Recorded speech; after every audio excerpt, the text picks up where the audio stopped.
Hello and welcome to the Gladiator Podcast, your place for Gladiator news and content. Here today is myself, Joker Boney, and we have with me, UFO. Seismic Wands.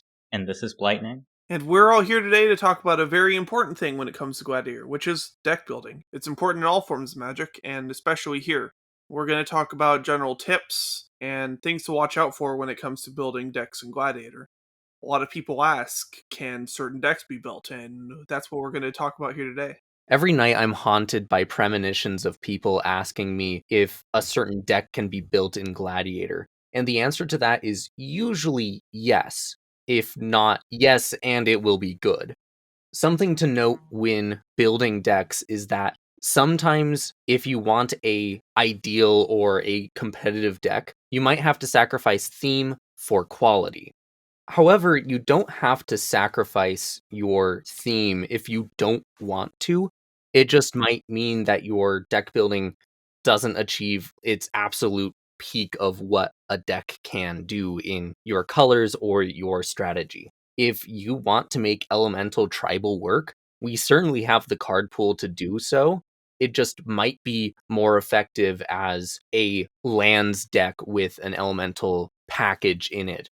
And if you want to play a silly combo in your deck, you absolutely can. I was one of the front runners of a extremely dumb combo that I liked to call Saheeli Dragon that came with the advent of Kaladesh Remastered.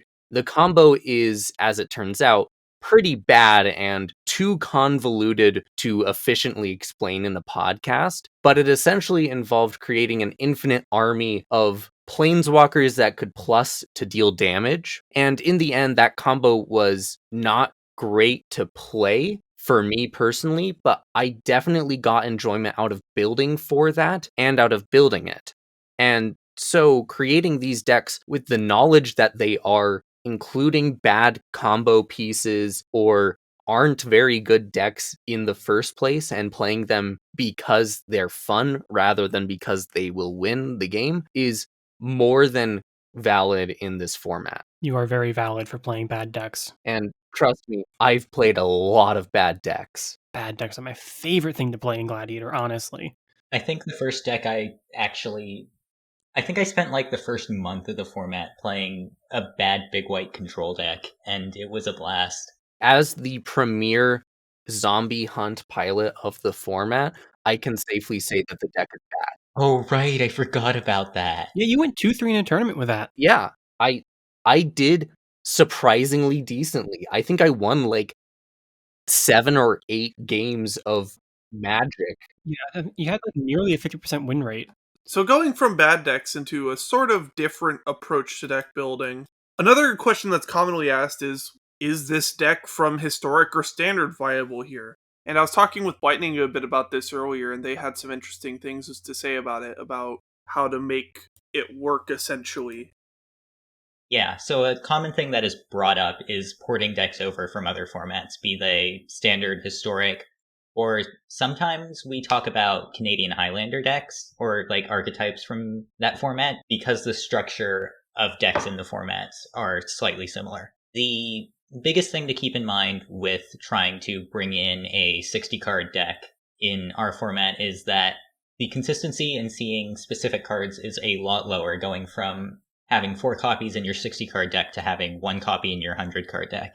And while broader archetypes can make up for that difference with the card pool that we have, a lot of decks built around specific smaller interactions, mainly combo or single mechanic synergy decks. For example, the adventures decks that have been a thing in standard since Eldraine came out don't really have the density to make it in our format. Exactly, Blightning. And another big difference between a 64 format and what Gladiator is as well is the land base, specifically being what cards you're going to have to be playing to make your colors work. Where in a 64 format, you basically have access to as much fixing as you are really willing to pay either wild cards or life for, especially with the shock lands being so prevalent in so many of our formats on Arena.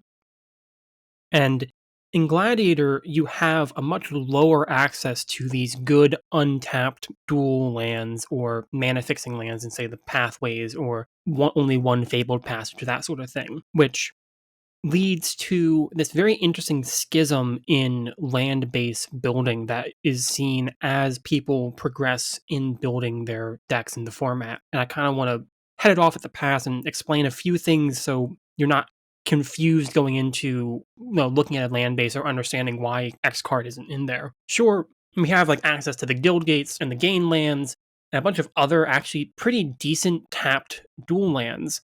But you have to kind of keep in mind that compared to other 100 card formats that you might be used to building land bases for, speed is key for all these cards. And the biggest issue with these tap lands being that every time you play a tap land, you're effectively putting yourself down a mana that turn for mana fixing, which means your game plan is coming out about a turn slower than anyone else's, especially in a format where being interactive in the first 3 to 4 turns of the game is how you can survive and turn around and win a match, either by killing your opponent by being very aggressive in those turns or surviving an aggressive opponent by being interactive in those turns. You need your mana base to be able to support that plan, and having so many tap lands will often hurt you more than help you in the long run because you're going to be dying because your tap lands come in and make it so much harder to cast your spells.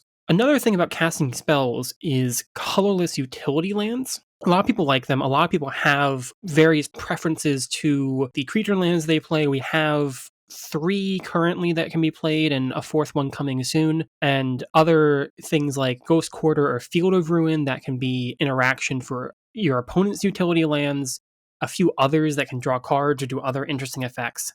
But the general rule of thumb is no more than 2.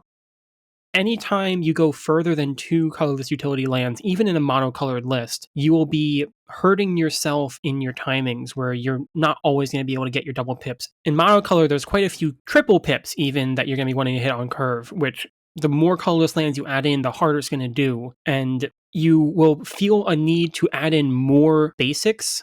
But in my eyes, you add those more basics in by cutting those excessive colorless lands. The number of lands also is a very big sticking point for a lot of things, where the lowest land count I think we've seen be consistently playable is 34, and that is for the fastest of fastest mono red aggro decks where they play like maybe 2 4-drops and everything else is 1s, 2s, and a few 3s, which we've also just found to be less powerful than a 37 land variant where you have access to the powerful 3 and 4 drops that exist. Where a mid-range deck is usually playing somewhere around 39 lands, all things told. Control deck is looking more to be at like 43, and aggro can sort of fluctuate between like 35 and 37 depending on how fast your curve is.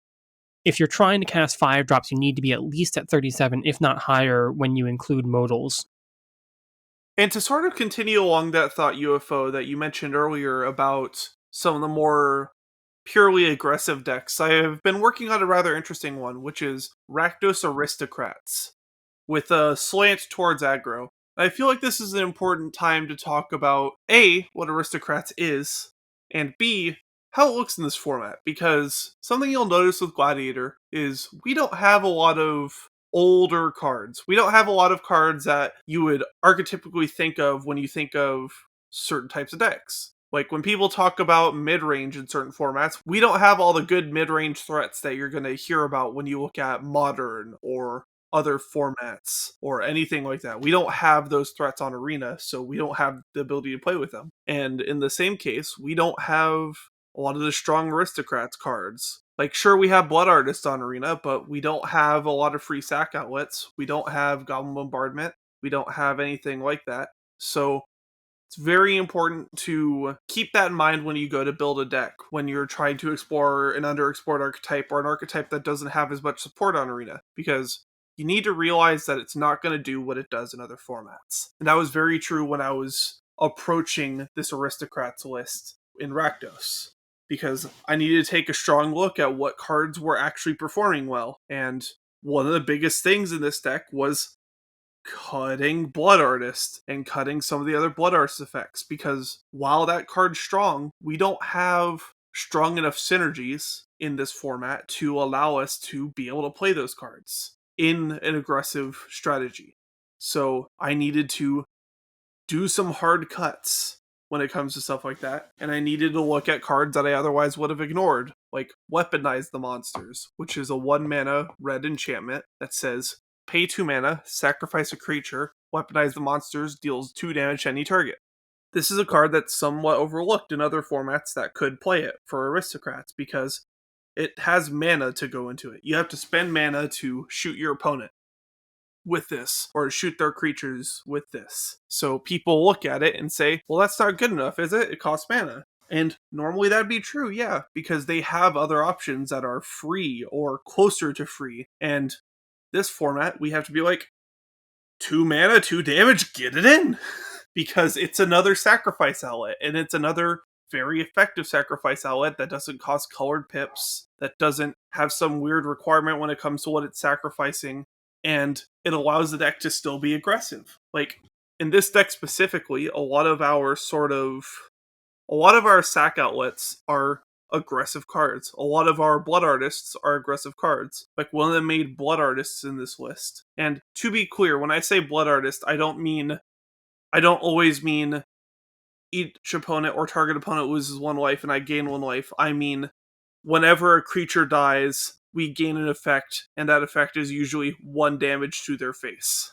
In this case, a Blood Artist would be a card like Spiteful Prankster, which is a 3 mana 3/2 that we just got from Jumpstart. And it says, as long as it's your turn, it has First Strike. So it's already a 3/2 First Strike on attacks, which is already a reasonably playable card. And then it says, whenever another creature dies, Spiteful Prankster does 1 damage to target player or planeswalker. This card is ridiculous. It's one of the best cards in the deck because we have these synergies that we're putting together. When you turn Weaponize the Monsters into a bolt to the face instead of a shock to the face, suddenly you have a much scarier clock. And this deck specifically allows us to use a lot of more interesting cards on Arena that don't otherwise see play. So we have cards like Collateral Damage, which is 1 mana, instant, as an additional cost, sacrifice a creature, and then deal 3 damage to any target. This is a really good card for these sort of strategies because it allows us to push our clock even faster, which is something that 2-color decks can sort of have an issue with when it comes to being purely aggressive. As we've seen in other 2-color decks like Orzhov or Gruul, sometimes instead of going faster, they go bigger. And then this deck gets to say, well, we don't like going bigger, so we're just going to add more synergies that allow us to continue to go lower. And it's just a very interesting process, and it's not a process that would have come around if I kept approaching aristocrats as I would have in other formats. So, Joker Bunny, when I look at this deck, I definitely see why this is a aristocrats deck. It focuses on creatures dying in order for you to win the game. Most of the time, those are going to be your own creatures dying in order to hit the opponent's face. That sounds like aristocrats to me, right? Yeah, and while this is definitely aristocrats, it's going to be a thing where people are going to look at this and say, it doesn't have this card, like Blood Artist or Falconwrath Noble, both being creatures that say, whenever this creature or another creature dies, target player loses 1 life and you gain 1 life.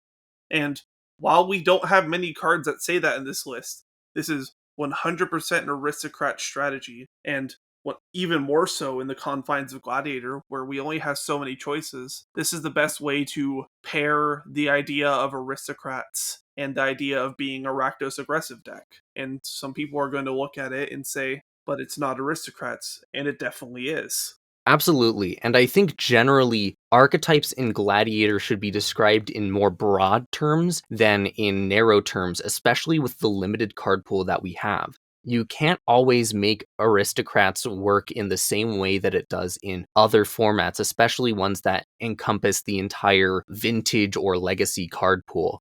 These decks that we have in Gladiator aren't going to be the same as decks that we have in other formats. And it's why certain decks may be called things like Academy in Gladiator when they don't actually run, in some cases, any effects that emulate the actual card Tolarian Academy, which is a land from, I think, Urza's Saga that taps for every artifact you control. What is the Academy that we have on Arena? Because we do have Oh, well, the one Academy effect that we have is Storm the Vaults, which is 2, a blue and a red for a legendary enchantment. And it says whenever one or more creatures you control deal combat damage to a player, create a treasure token. And at the beginning of your end step, if you control 5 or more artifacts, you turn it into Vault of Catlacan, which is a legendary land that either taps for 1 mana of any color or taps for a blue for each artifact you control. The card is fine, but a lot of these lists are mono blue and therefore don't run the card. And we still usually will call that either artifacts or academy decks because they still emulate the same concept of the plan that is going on. Play a lot of artifacts and then benefit from having a ton of artifacts on the battlefield. We don't need to be playing the exact effects that give a deck its name in order to be effectively calling it that deck. In reality, a lot of us are just looking for the best deck or the most fun deck we can make. And oftentimes those will broadly fit into other categories of decks. And just trying to push for a deck's name to be overly specific, just I think makes the format a little bit more pretentious. Speaking of pretension, there's a card on Arena that a lot of people have tried to make work in various singleton formats because it kind of breaks the singleton rule. And that card is Persistent Petitioners. 1 in a blue for a 1/3 human advisor that says a deck can have any number of cards named Persistent Petitioners. It's a tongue twister. That says a deck can have any number of cards named Persistent Petitioners. As well as that text, it has 1 in tap, target player mills a card, or tap for untapped advisors you control, target player mills 12 cards. So you broke Advisor Tribal, right? Sort of advisor tribal, but you only have 1 card that actually has the advisor text. You just have 45 of them. You can play any number of them in your deck, and because, it is only a 100 card minimum, I guess you could technically have as many persistent petitioners in a list as you really felt a want to, but I'm not sure where or why you would do that. Well, to beat the Persistent Petitioner deck, of course. Yeah. You see, that's not what that's not what persistent petitioners. Why did I choose this card? It's such a tongue twister. you built your own grave. It's why the deck's called Persistent Pain. That's not what Persistent Petitioners does, though, Seismic, where you're actually milling yourself to gain benefit. Use the continuous mill of the Persistent Petitioners to then use various reanimation spells to bring some very powerful and very game-ending creatures out of your graveyard, notably being Lotleth Giant, an uncommon from Guilds of Ravnica with Undergrowth. When Lotleth Giant enters the battlefield, it deals 1 damage to target opponent for each creature card in your graveyard. Oftentimes, this just kills them, because you're running about 50 creatures and you've milled somewhere around in the range of 35 cards to yourself. You're going to be able to reanimate Lotleth Giant and oftentimes just outright kill your opponent. If you haven't hit a Lotleth Giant when you need to reanimate a thing, we have Ulamog Disease's Hunger in the format. A 10/10 indestructible legendary Eldrazi that has a cast trigger that doesn't matter, and whenever it attacks, you exile the top 20 cards of the library that you're attacking. The library that you're attacking. I attack your library directly. Anyway, back to Persistent Pain. Oh, so this recording scene. Yes. This is a deck that kind of started as a joke. I didn't really think that it's not the best deck. Just to get it out of the way. It's not like I don't know how to speak anymore. Are you okay? No. Did you have a stroke? No.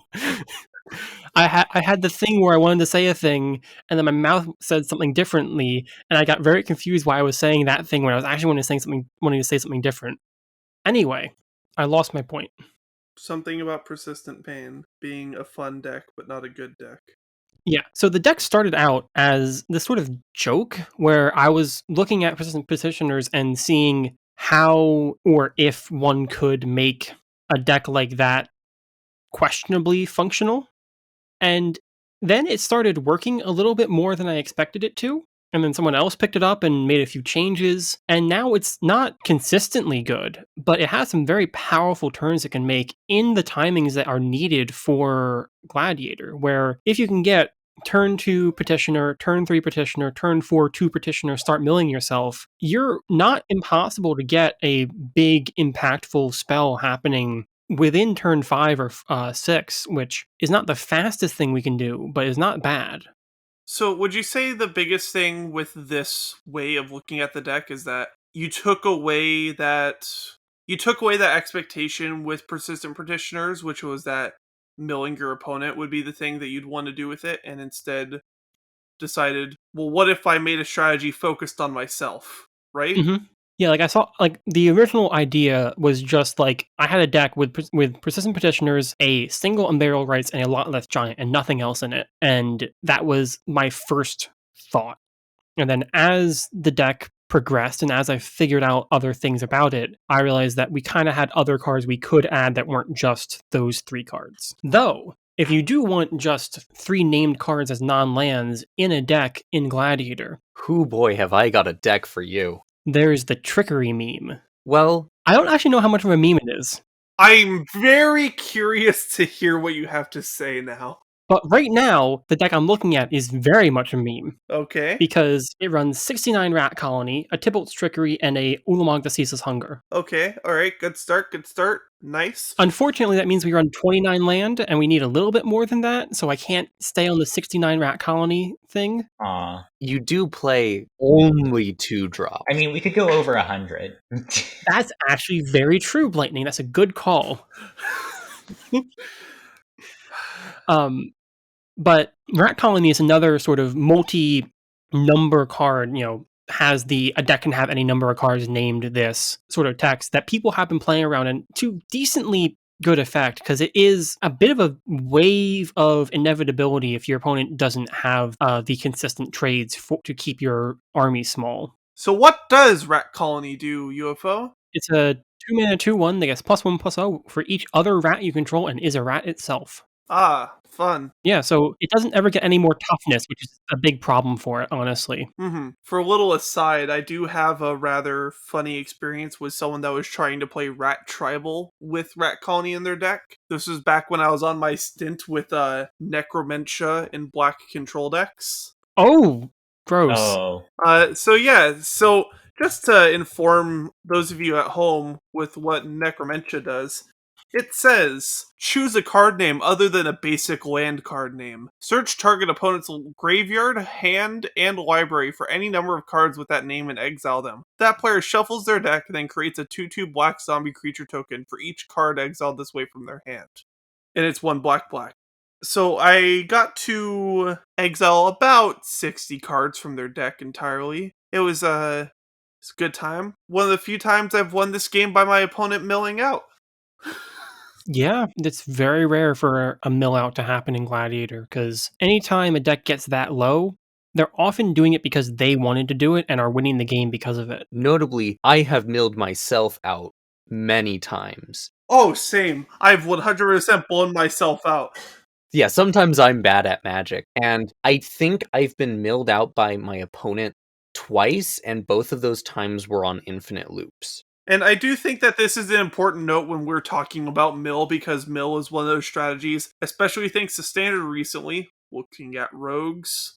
It's very important for us to mention that if we're going to talk about milling our opponents out, something like Persistent Petitioners isn't usually going to work, because it's 100 card decks. We can mill them 12 cards at a time, but that still isn't going to be enough. And a big thing with that is if you want to mill out your opponent, you definitely need to look at basically ways to get it all out of there right then, right there, because a lot of people have ways to cast cards from graveyards. Just looking at Magic the Gathering from recent history, Theros Beyond Death is a set that happened very, very recently. We've also talked about a flashback card or two this episode. I regret to inform you that was a year ago. Yes, also, you mentioned Jumpstart being new. Oh god. Yeah, Jumpstart's Yeah. been around for longer than it wasn't around. Yeah, Jumpstart is like the beginning of the format, Joker Boney. Jumpstart is closer to the creation of this format than it is to today. It's still March 2020, right? No. It's still... You need to wake up, Joker. Joker, we're Wake waiting up. on you to decide your mulligans. God! I'm still in the tournament where I'm waiting for my expansion explosion to exalt. No! Wake up, Joker Bunny. I need to discard my hand for Cowtech. What's the arena thing when you're doing the same action over and over again? You need to I take a different action. I don't know what the take line another is. game action, game and in the Yeah. draw. Yeah, That made me mildly upset, not gonna lie. that went places. It's fine. So yeah, I don't know where we were. Another big point is that milling your opponent is usually more of a boon to them than a boon to you, because not only are a lot of cards castable from the graveyard in this format, there's a lot of cards that use the graveyard as a resource in some other way. Whether that's Scavenging Ooze, which can exile cards from the graveyard in order to make itself bigger and gain life, or whether it's cards with Escape that can exile other cards in the graveyard in order to recast themselves again and again. These cards are really good for your opponent to have when you're milling them, and it essentially means that you're giving them free value when they are not spending any resources to do so. And something I'd kind of jump off of there is that most, if not every deck at this point, is getting some sort of way to use and abuse their graveyard because it is such a valuable resource in the format. Even the fastest of aggro decks have some sort of escape card or some sort of use for their graveyard and the resources within, just because of how cards have been printed recently. one of the biggest ones being RDW, Red Deck Wins, having Grim Lavamancer, which is just a 1-mana 1/1 that you can tap and spend 1 red mana to exile 2 cards from your graveyard to deal 2 damage to any target, which is a card Eh, that's it's been I have very to stop you impactful. there. I'm not a fan of Grim Lavamancer in the most aggressive of these red lists. I'm more talking about like a Phoenix of Ash in those red lists. It's been up and down, but I think it's getting closer to up again with how some of the other decks have been shaping up. That's fair. You do need to go a little bit longer now with your aggro decks than you used to. Also, just not having to attack into Elder Gargaroth whenever possible, you know? I mean, it does help you kill Elder Gagroth. It is 2 more damage on the Elder Gagroth. I mean more so going above it. No, you need to kill an Elder Gagroth or you're gonna lose the game as red deck wins. Like, if they're not at 4 damage, if they're not like 4 life when they resolve the Elder Gagroth, you need to get rid of it. I am just making a point in saying that it's very important to have creatures with reach like Grim Lavamancer because it can help you Agreed. be in more situations where you don't care about the Gargaroth, which is very problematic. And since we've said it so many times, just to remind you all about what Elder Gargaroth does, because it's a very big like that noise. It's a very big card. God, I had a heart attack. I'm allergic to card text. Oh God, and we've been subjecting you to questing beast this whole time? Oh, You said it. Oh, no, I said it! You have to do it. You said it. ah, Questing beast is 2 green for a legendary creature beast with vigilance, death touch, and haste. It cannot be blocked by creatures with power 2 or less. Combat damage that would be dealt to... I have to do this in the same voice. Questing beast... God, no, I can't. Yes, you can. yes, you can. Questing beast is 2 green for a legendary creature beast with vigilance, death touch, and haste. It can't be blocked by creatures with power 2 or less. Combat damage that would be dealt by creatures you control can't be prevented, and whenever it deals combat damage to a player, it deals that much damage to target planeswalker that player controls. It's also a 4/4. There you go. And Elder Gargaroth is a 5-mana 6/6 with Vigilance, Trample, and Reach. And it says, whenever it attacks or blocks, you get to choose one of 3 options, which is draw a card, make a 3/3 beast, or gain 3 life. This card is miserable to fight as an aggro deck, especially if you are trying to go faster than fast, which means that you're usually going to have a harder time removing this creature. So it's important to have reach in your deck, which can sometimes take the form of burn or creatures like Grim Lavamancer, just so that you have a way to either go around or go through it so that you can win the game. Yeah, creatures that say target creature can't be blocked are at a premium when you're fighting Gagroth and its friends. One other deck with a lot of preconceived notions about what it theoretically should be tends to be Blitz, that wants to have miracle grow creatures that just keep on growing exponentially each turn. And we don't have quite as many of those in this format, but we do have a Blitz deck. Lightning, do you want to tell us about your Boros Blitz deck? Yeah, so... no. Oh, okay. End of episode. Wrap it up. Okay, sorry. Yeah, so I recently built Boros Prowess, Boros Blitz, and this deck was one that has been on my list of things to build for months now. And I only recently got around to doing it because I felt like Boros hadn't been terribly well explored as far as aggro decks go.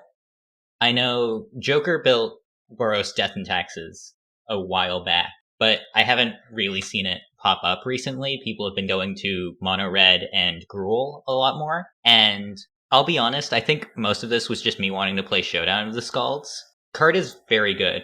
Showdown of the Skalds is a 4-mana saga, 2 red-white, that reads, for your first chapter, you exile the top 4 cards of your library, and until the end of your next turn, you may play those cards.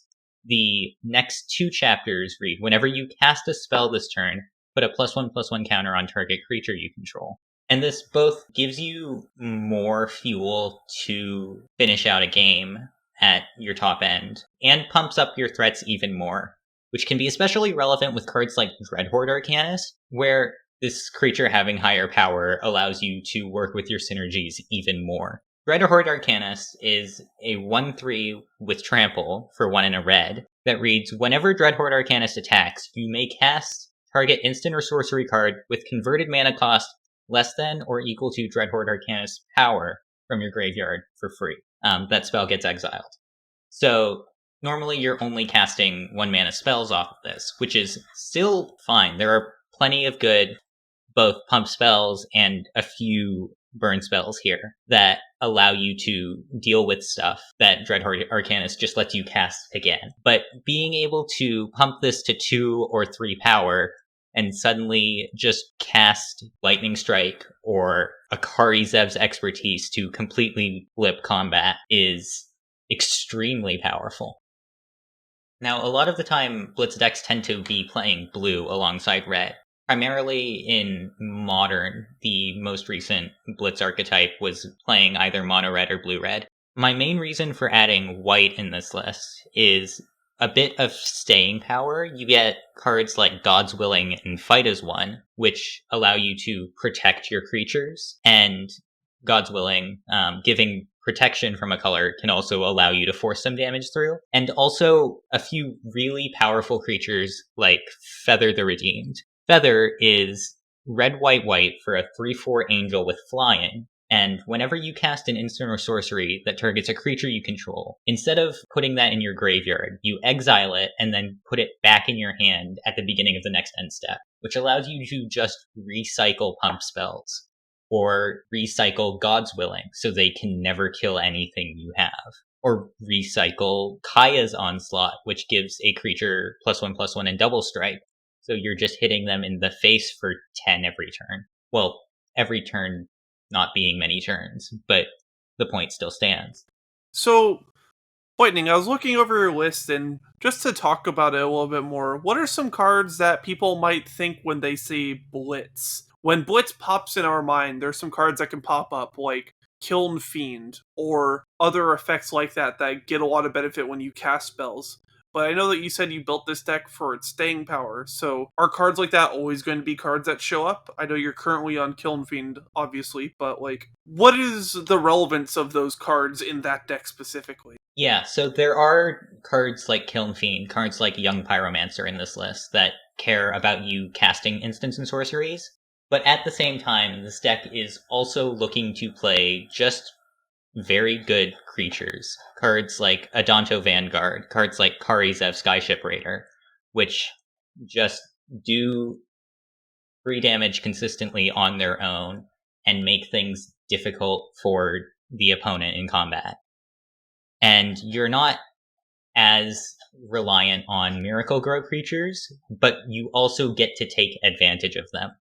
Miracle Grow creatures being creatures that grow when we cast spells. Yeah, we have Quarian Dryad and Deeproot Champion on Arena in green for that sort of an effect, and Sprite Dragon in Izzet. And in specifically Boros, we have 10 Street Legionnaire, which is a sort of it's a very similar idea to a Miracle Grow creature where it cares about spells being cast and it's a permanent buffer to its stats. And then we also have prowess creatures which fill a very similar role in that type of deck. And I'd say something that definitely sort of sticks out to me from this Boros list is just the fact that you are mostly focusing on creatures that already have good stat lines and then using your pump spells to make those stat lines even better in combat. A lot of it is fighting through and around the combat step as opposed to trying to have a creature that can potentially do 20 damage on turn 3, but only if your opponent has done nothing. This is definitely a much more resilient build than when I've looked at other lists or even Boros. Like even other builds of Boros, just there's definitely a way to build this deck where you play a bunch of cards that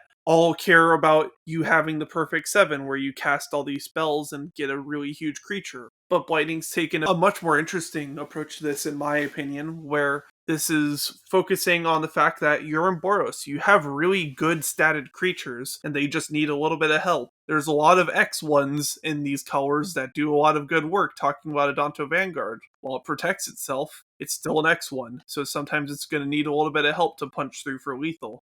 I very much like the approach that Lightning took to this when it came to making this list work. Speaking of Boros and just generally good stats on creatures, there's a list that we sort of built together, Joker, not too long ago. Naya Warriors, that I think actually takes a very similar theme from where this Boros list is going, in that you just play really good creatures and things to make them a little bit better in combat and try and just go to town. Yeah, absolutely. Naya Warriors is sort of an interesting experiment that me and UFO saw a list like it around and we sort of saw what we could do with it. And the biggest thing here is that warriors and tribal in general, when people talk tribal, people try to go a bit too deep. We look at certain tribes like cats, as I've tried to build before, like humans, like knights, like dinosaurs, where there just isn't, at least in what's been tried before. Feel free to prove us wrong. Kill me with some dinosaurs. I'm in. But as of right now, when it comes to attempting to make these decks work, there just isn't enough to go all in, and going halfway in doesn't really work. The reason to go all in is too much mana, oftentimes, where the payoff is like 6 to 7 drop things that you're not going to be alive to get the payoff from. Or just the fact that there isn't enough creatures to go deep enough into it to make it worthwhile. Yeah, like you need to go deep enough, and now you're playing 3 mana creatures that have worse stats than vanilla. Playing 3 mana 2/2s that have no other text just so that you have a creature in the tribe, and that's where Warriors has its biggest strength. We're playing all killer, no filler. Every single warrior in this list passes the vanilla test in some way, and that's really what matters for tribal decks, in my opinion, where, yeah, sure, you have a bunch of creatures that have, even a deck like vampires, where you actually have quite a few lords for vampires. That one's getting closer. It's getting much closer, but you still want to avoid playing things that don't pass the vanilla test, either by having some sort of keyword that makes their lower stats matter. Like, you still can't play a 3 mana 2/2 vampire with very little other text. Like, that's still not possible. For Lesson franchise listeners, what is the vanilla test? Just in case. The vanilla test being that you generally want to have the stats of your creatures be equal to 2 times the mana you put into it. So for 1 mana, you want the stats to add up to be 2. So 1/1 passes the vanilla test, 0/2 can pass the vanilla test in 1 mana. For 2 mana, you want it to be 4. So a 3/1 can pass the vanilla test, as well as a 2/2 can pass the vanilla test, as well as a 1/3 or a 0/4. You're looking to have about 4 worth of stats, either split among power and toughness in 2 mana. Up to 3 mana, you're looking at 6. Up to 4 mana, you're looking at 8, and so on and so forth. as you go a little bit higher in the mana curve, it gets a little bit more shaky. So usually we want to see creatures with power equal to their mana cost or something along those lines to help the creature be good enough on its own, is a good way to sort of word it. Yeah, and there's some nuances that you can bring in where, like, a keyword, say flying or menace or what have you, will negate a lower bit of the vanilla test, quote unquote. Yeah, but it's good to get a definition for the vanilla test because it's something important to talk about when we're talking about tribal decks. And the vanilla test often refers to like 2 mana 2/2s, 3 mana 3/3s, 4 mana 4/4s. That's the very basic version of it. Yeah, just to sort of give our listeners an idea, especially when we'll talk about cards where when we're evaluating them, a lot of it's going to be based on, is its stat line good enough? Even if the ability is insane, if the stat line isn't good enough, then it's not going to do Mhm. enough. Like we talked about Spiteful Prankster way earlier. That's a 3 mana 3/2. If that was a 3 mana 2/1 with the rest of the text that it had, it wouldn't be good enough. Oh, it'd be unplayable. Yeah, if like obviously different cards, but it's important to talk about where if a card has good text on it and has good stats on it, then generally it's a good idea to play it. And in tribal decks, you have to sort of weigh your options. And that's where Naya Warriors shows its strength in full, where it's not having to weigh, well, do I play more warriors or do I put in some other good cards? You can just be like, well, we have all these good warriors that I'm having to cut other good warriors to make the deck function as a 100-card deck. For context, there's some really powerful cards that are warriors. One very important one to the strength of this deck is Winota. Winota being a 4 mana 4/4 that is a legendary human warrior and says, whenever a non-human creature you control attacks, look at the top 6 cards of your library. You may put a human creature card from among them onto the battlefield tapped and attacking. Here's the text that I missed a lot.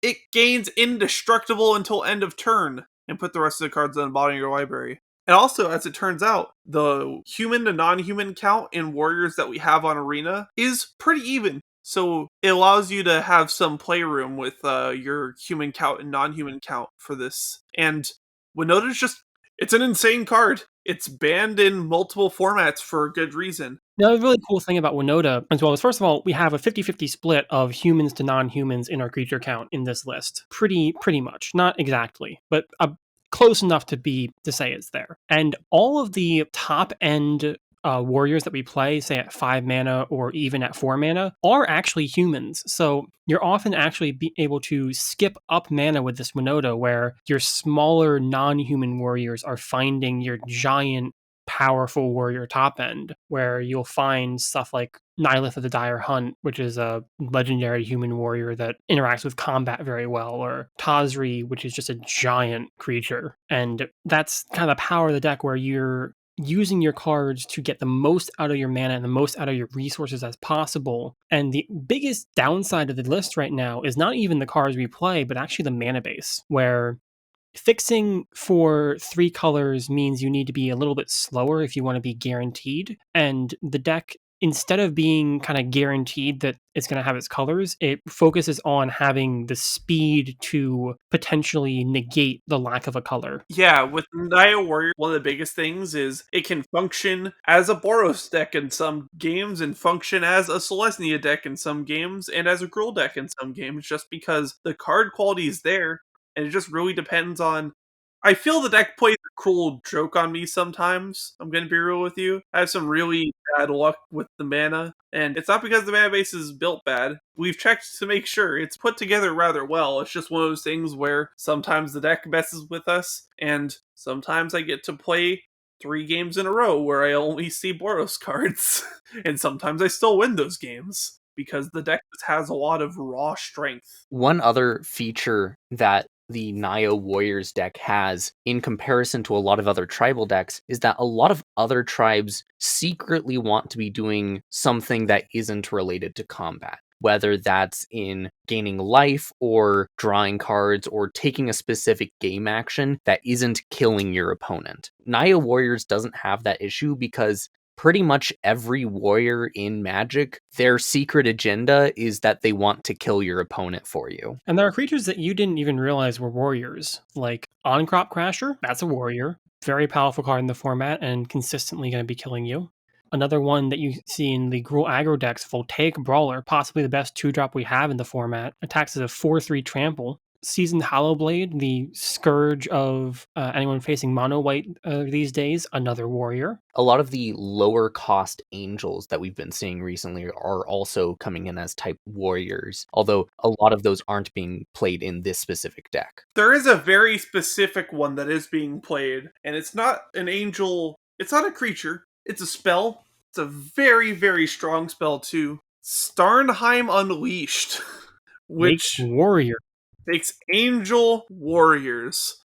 Starnheim Unleashed is a 4-mana sorcery that says create a 4/4 white Angel Warrior creature token with flying and vigilance. Man, who knew Sarah Angel could be a 4/4 and a spell? And then it has more text, because why not? If this spell was foretold, create X of those tokens instead. And the foretell cost is XX white. And just a reminder for those of you either watching this later or not entirely familiar with Kaldheim yet, foretell is you may exile this card from your hand at any time on your turn for 2 generic mana, and then on any turn after the turn you foretold it on, you may cast it for its foretell cost, as long as it's tied. Like, you can't cast this as an instant after you foretell it. You still have to cast it on your turn as a sorcerer. One other trait of warriors specifically is that a lot of the reasons to be playing warriors specifically, that is to say, high impact warriors and creatures that buff all of your warriors, again, their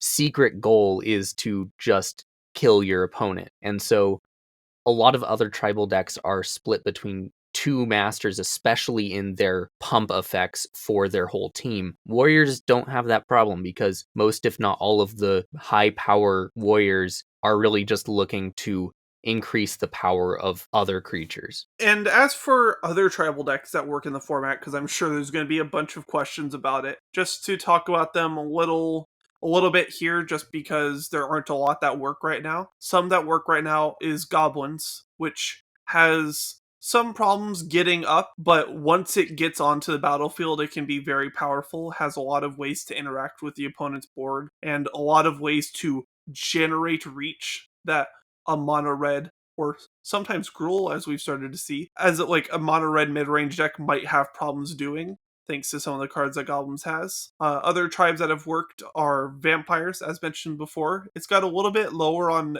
card quality, but thanks to Ixalan, it has some real strong hosers, and it can sort of do the life gain, drain you out game plan thanks to cards like Veto. And there's another one from Zendikar Rising. The important text being here, when you gain life, your opponent loses life. So you just get to chip away at your opponent's life total very fast with that deck.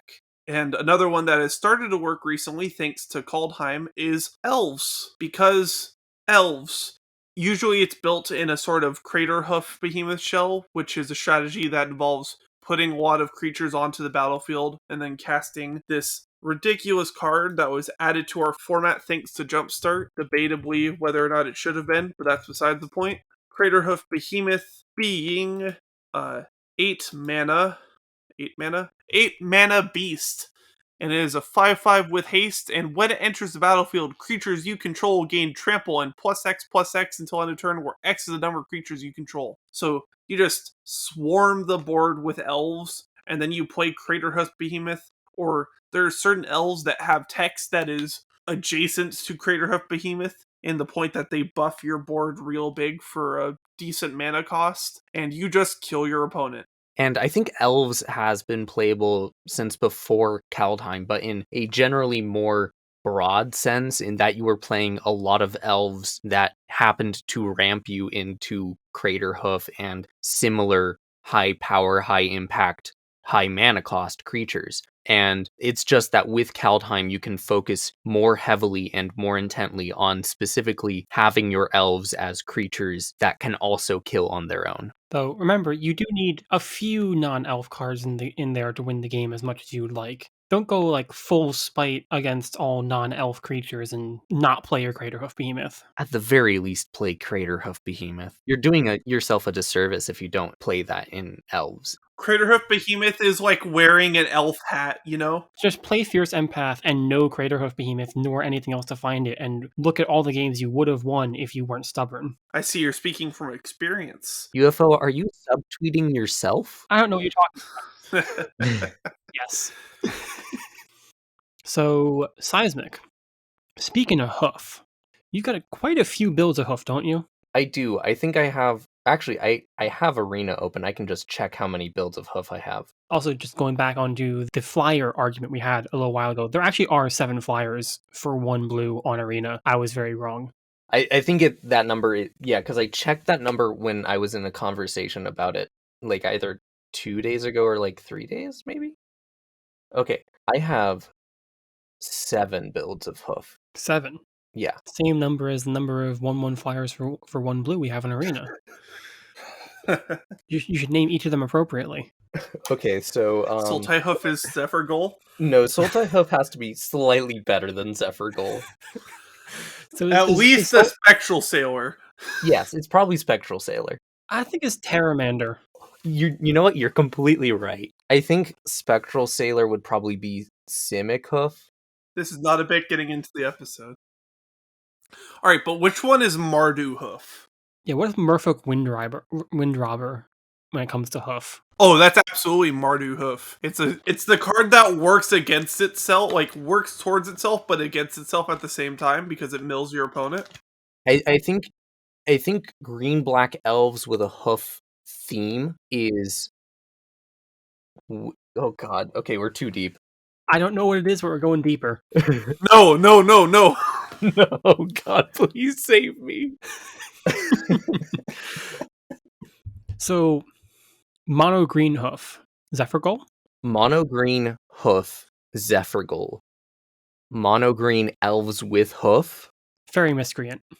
No, it's Artificer's Assistant. No, Fairy Miscreant, because while there is other text on the card, the stats and the ability is all that matters. Okay, yeah. No, Artificer's Assistant is... Golgari. No, it's... I don't know all the hoof variants you have, so I can't really comment much more about it. I don't even have that one. So I have, for green and green-black, I have hoof and then elves with hoof. Mm. And then, so that's 4. I have Sultai Hoof. 5. I have Simic Hoof. 6. And then I have Mardu Hoof. 7. Okay. And then I have Bant Paradorks. I guess that is a hoof list. Yeah, it is a hoof list, so it's kind of 8. Fair. God, this bit was a mistake. Anyway, Us doing a podcast all together like this somehow turned into a mistake and also the best thing possible. So, agreed. Yeah, we just keep failing forward. Could I get thrown to again? No. Okay. Read Phyrexian Plague Org, you said? Okay. Questing Beast is 8. You said it. God. Questing Beast is a 4-mana 4/4 with that is a legendary creature type beast with vigilance, death touch, haste, cannot be blocked by creatures with power 2 or less, combat damage that would be dealt by creatures you control cannot be prevented, and whenever Questing Beast deals combat damage to a player, it deals that much damage to target planeswalker and opponent controls. Got the card there. Great. Continue. Yeah, so I have a lot of different versions of hoof, and I think my personal favorite brand of hoof is Sultai Hoof. Blue, black, and green. I've lovingly called it comedy hoof just because it creates the most fun, weird plays and the most outrageous and absurd board states that I think hoof can do in a way that still brings me personal joy. So the deck is pretty similar to a mono green or a green black hoof list and mainly splashes blue for cards that allow you to just run away with the game, sometimes in an incremental way and sometimes in a way that is just comedically absurd. I'm talking about cards like Neoform, which is a green and blue for a sorcery, where you sacrifice a creature and then search your library for a creature with converted mana cost 1 plus the sacrificed creature's converted mana cost, and you put that card onto the battlefield with a +1/+1 counter on it. This allows you to actually search for your hoof for only 2 mana, provided you have a card like Agent of Treachery on the battlefield, which is 5 blue for a human rogue that when it enters the battlefield, gain control of target permanent, and also has other text, but we really care about that enters the battlefield ability.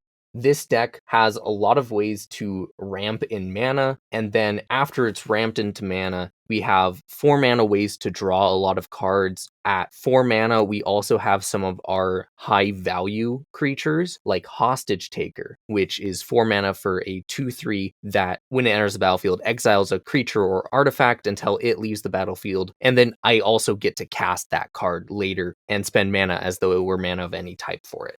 The deck also has a very interesting line of play because it runs perhaps my favorite card in this format right now, just because it opens up a ton of different play patterns of Emergent Ultimatum, which is black, green, blue for a sorcery that reads, search your library for up to 3 monocolored cards with different names and exile them. An opponent chooses one of those cards, that card gets shuffled into your library and you can cast the other cards without paying their mana costs. And then Emergent Ultimatum gets exiled.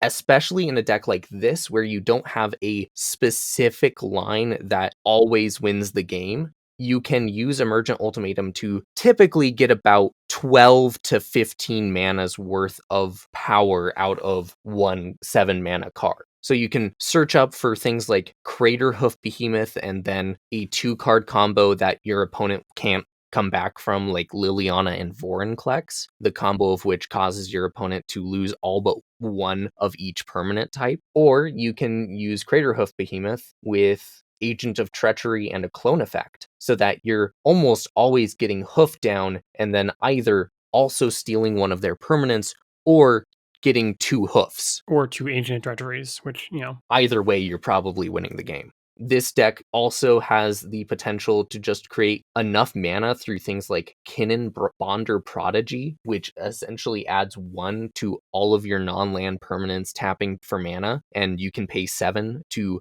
find a non-human creature card, put it onto the battlefield out of the top 5 cards of your library, as well as cards like Selvala, Heart of the Wilds, which is 1 green for a 2/3 elf that whenever another creature enters the battlefield, its controller draws a card if its power is greater than each other creature's power, and also you can pay a green and tap it to add X mana in any combination of colors where X is your greatest power among creatures. Things like that allow you to create an obscene amount of mana, from which point you can use one of your card draw engines to just play out most, if not all, of your deck. In fact, that's the way that I usually mill out in this format. Cool. Deck sweet. Emergent great. Hoof good. Emergent great, hoof good needs to be on a t-shirt.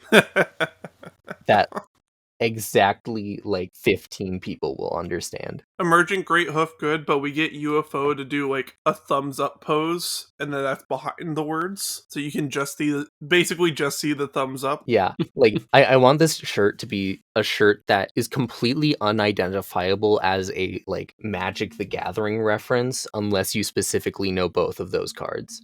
Well, now that we've talked about killing people with hoof enough, let's talk about the answer to last week's puzzle.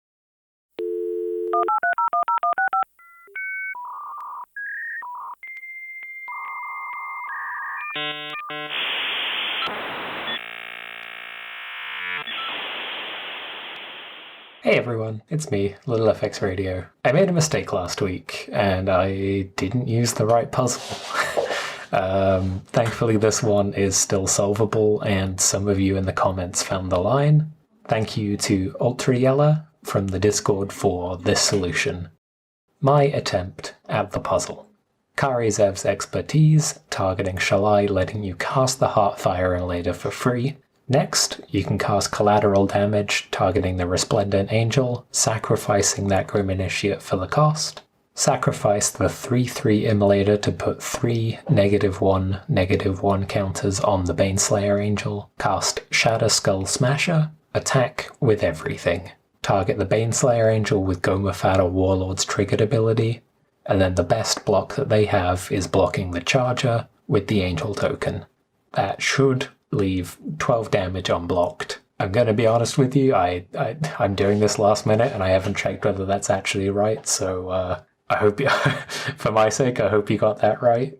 Fingers crossed. We're now going to go back to our scheduled programming where UFO is probably going to go over this week's puzzle, and hopefully I'll do my job right this week. Bye, everyone. Going from combat math to spell math this week, we have a puzzle I call quite the conundrum. And the mana, it doesn't always seem to work out, but there is a solution guaranteed. As always, treat your deck as if it is whatever basics you need, both for purposes of drawing or Fabled Passage, which is important here. Yeah, it's a tough puzzle today. That one gave me a lot of problems. But for now, it's time for us to end the episode. It's been me, Joker Boney. And it's been me, UFO. I'm your tertiary clown, Seismic Lawns. And this has been Blightning.